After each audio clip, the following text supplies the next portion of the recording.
Muy buenos días con todas, todos, todes.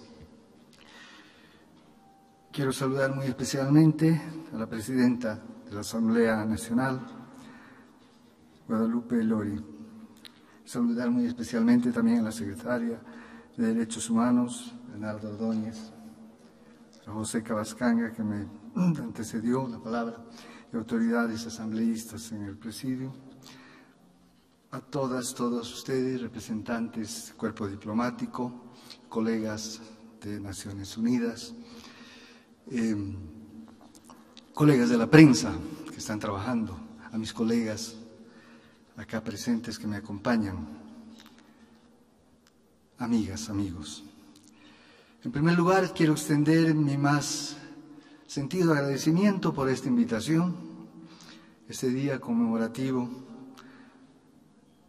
que celebramos el 73º aniversario del Día Internacional de los Derechos Humanos.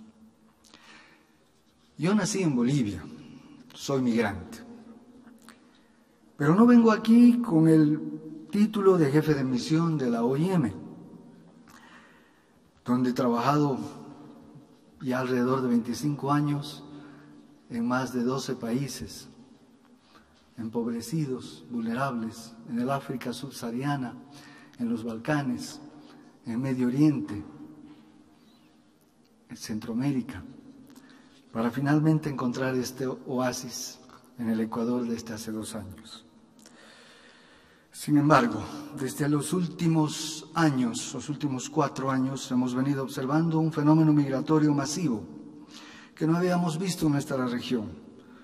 Un flujo migratorio que solíamos observar en otras partes del mundo y que, si bien Latinoamérica históricamente no había sido una región con ese tipo de movimientos, estos flujos inusuales representan un reto importante para todos los países que conformamos esta subregión. Hemos podido observar familias caminantes que llevan sueños, esperanzas y anhelos en una pequeña maleta, viajando solas, solos, llevando a sus familias a cuestas, mientras se aventuran por nuestro llamado callejón andino. Y también hemos visto a esas madres y padres que, junto a un pequeño cartel, bajo el sol extenuante o el frío que carcome sus huesos, y piden algún alimento en alguna esquina que les ayude a llegar a un nuevo destino. No obstante, estos cambios que nos resultan desconocidos nos producen miedo, pero a veces ese miedo se convierte en odio, odio a la pobreza, odio a quien llega.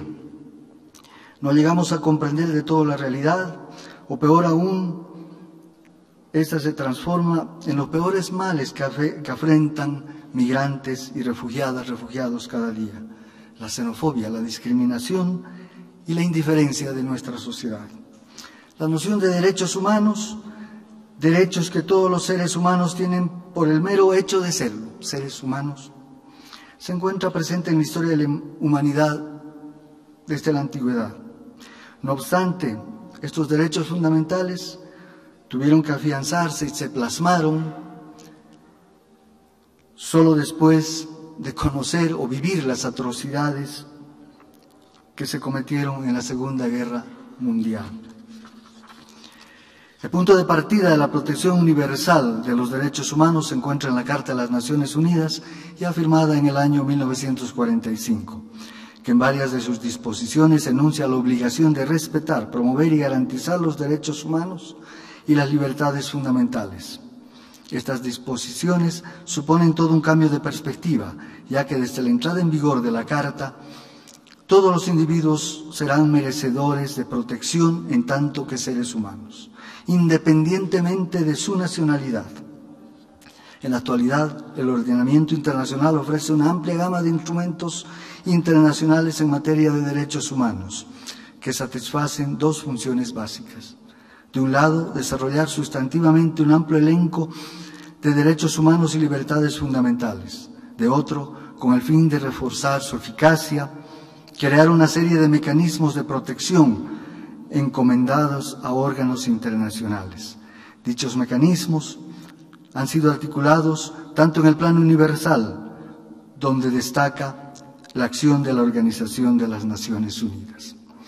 La OIM, Agencia de las Naciones Unidas, que orgánicamente está en el seno de las Naciones Unidas a partir del año 2016, está consagrada al principio de que la migración, de forma ordenada y en condiciones humanas, beneficia a migrantes y a la sociedad. Así, en nuestra calidad de organismo intergubernamental, trabajamos con nuestros asociados de la comunidad internacional para ayudar a encarar los desafíos que plantea la migración a nivel operativo, fomentar la comprensión de las cuestiones migratorias, alentar el desarrollo social y económico a través de la migración y velar por el respeto de la dignidad humana y el bienestar de migrantes, aportando de esta manera al cumplimiento de derechos humanos de las personas en movilidad humana. El día de hoy no vengo a darles una cátedra, ni quiero convertir esta conversación en una rendición de cuentas de la organización a la cual represento. Más bien, mi propósito es transmitirles acerca de una verdad invisible que se oculta muchas veces tras discriminación, tras xenofobia y estigmas mal infundados en la desinformación, lo cual evita el goce de los derechos humanos de miles de migrantes y refugiados que residen en el Ecuador. También me han pedido que no me concentre en cifras que demuestran cómo los derechos humanos de miles de migrantes están siendo vulnerados. De esta manera, inevitablemente tendré que recurrir a estas. Pues bien, quiero empezar representando algunos datos interesantes y necesarios sobre migración en nuestra región y a nivel global, ya que muchas veces escuchamos sobre estos datos en los medios de comunicación, fuentes de gobierno o en nuestros propios círculos, y mientras les comento de los mismos, quiero que tengan presente algo muy importante. Detrás de cada cifra, de cada estadística, de cada número, hay un ser humano, con sueños, temores, una historia y un plan de vida que se vio interrumpido por las circunstancias que sobrevinieron de su lugar de residencia. Según estimaciones de las Naciones Unidas, el número de migrantes internacionales a nivel global aumentó durante los últimos 20 años y llega en este momento a la cifra de 281 millones de personas. Si hacemos una comparación, esta sería la cuarta población en el mundo, solo después de China, India y Estados Unidos. Es decir, el número de migrantes internacionales excede inclusive al número de habitantes de Indonesia, el cuarto país más poblado del mundo. Los migrantes internacionales son la cuarta población del mundo, internacionales. Y los migrantes internos son todavía mucho más. 1 de cada 8 personas es un migrante interno. No quiero desafiar, pero si les pido que levanten la mano quienes no son de Quito, nos asombraríamos. Entonces, tenemos aproximadamente, como les decía, migrantes internos que viven fuera de su región donde nacieron. Así, estos desplazamientos han visto estas cifras crecer en los últimos años. América Latina alberga en este momento el 73% de migrantes internacionales. Sin embargo, hay que decir que la migración ha sido parte de la civilización y del desarrollo. Todos fuimos y seremos migrantes. En algún punto venimos a ser migrantes. La guerra, los conflictos y las catástrofes naturales influyen en el crecimiento de la migración y los desplazamientos forzados afectan directamente a los derechos humanos. Y en la población migrante, obviamente, las niñas, niños son los más afectados. Se estima que hay 31 millones de niños y niñas migrantes en la región de América Latina, solo en la región de América Latina y el Caribe. Así, 13 millones de niños, niñas y adolescentes en condición de refugio. Es importante remarcar que el acceso a la educación para niños, niñas, migrantes es limitada, vulnerando los derechos fundamentales de acceso a educación plasmado en la Declaración de Derechos Humanos. Es también importante remarcar los riesgos de protección, como la trata de personas, el tráfico ilícito de migrantes y mucho más en niños, niñas y adolescentes, que afectan directamente a la libertad y seguridad de derechos humanos. Hablar de la pandemia es hablar de un tsunami que todavía en este momento y en nuestra región y en el mundo entero no vemos cómo va a terminar. Cada día nos vemos en mayor incertidumbre. Esto provoca mayores niveles de explotación de niñas, niños y adolescentes. La falta de ingreso en las familias, sumada a la imposibilidad de la educación virtual, someten a esta población a altos niveles de presión, quienes pueden ser sometidos a la trata, al trabajo infantil, vulnerando sus derechos humanos protegidos por la Convención sobre los Derechos del Niño. Por otro lado, un grupo muy vulnerable dentro de los procesos migratorios son especialmente mujeres, niñas.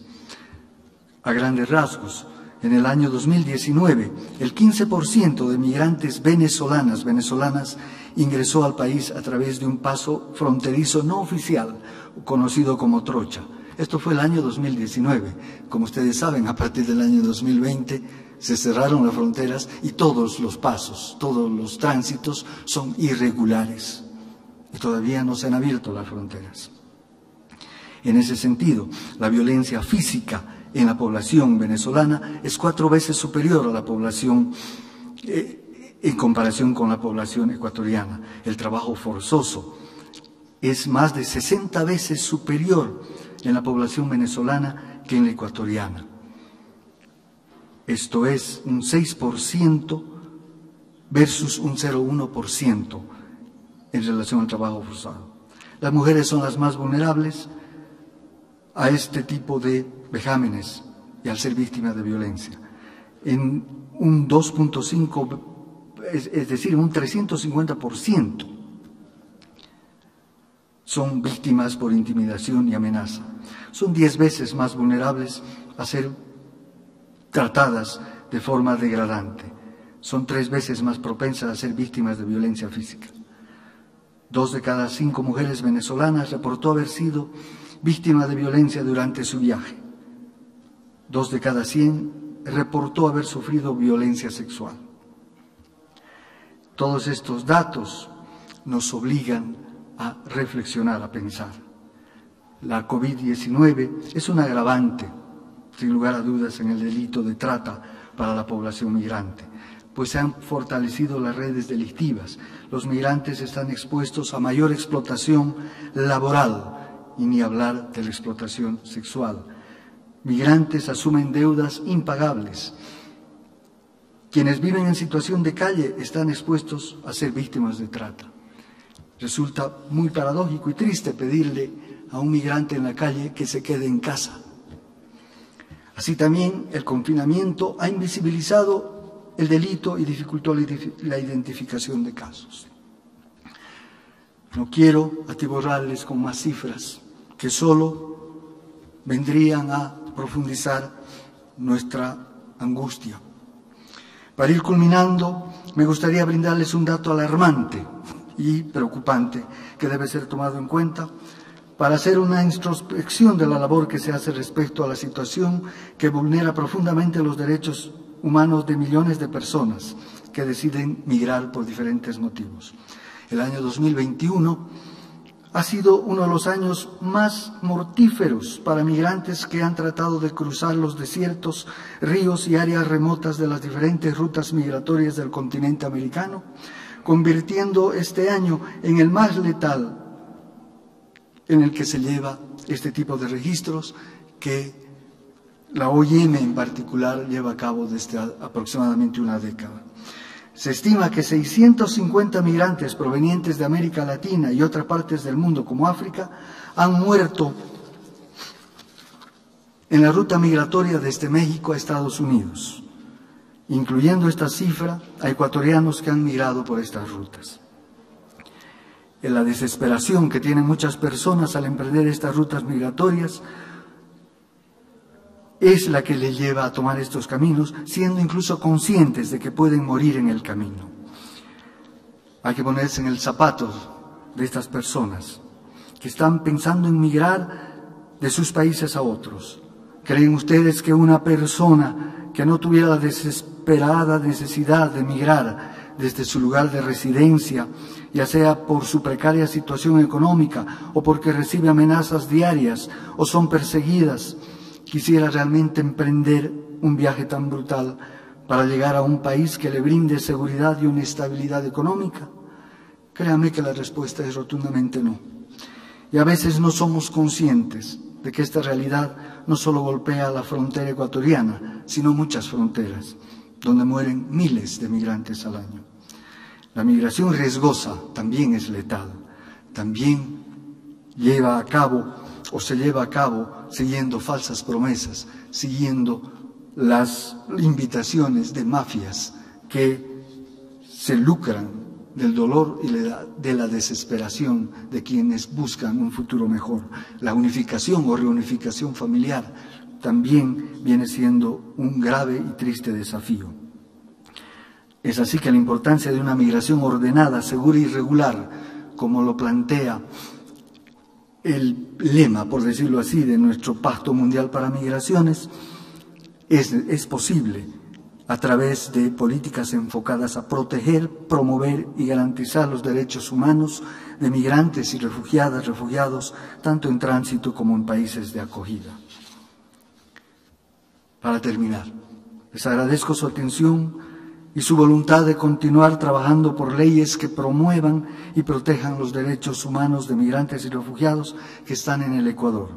Ha sido un honor para mí poder compartir esta valiosa información que puede ser el punto de partida para la generación de normativas, políticas e iniciativas de la Asamblea Nacional en favor de migrantes y refugiados. Muchísimas gracias.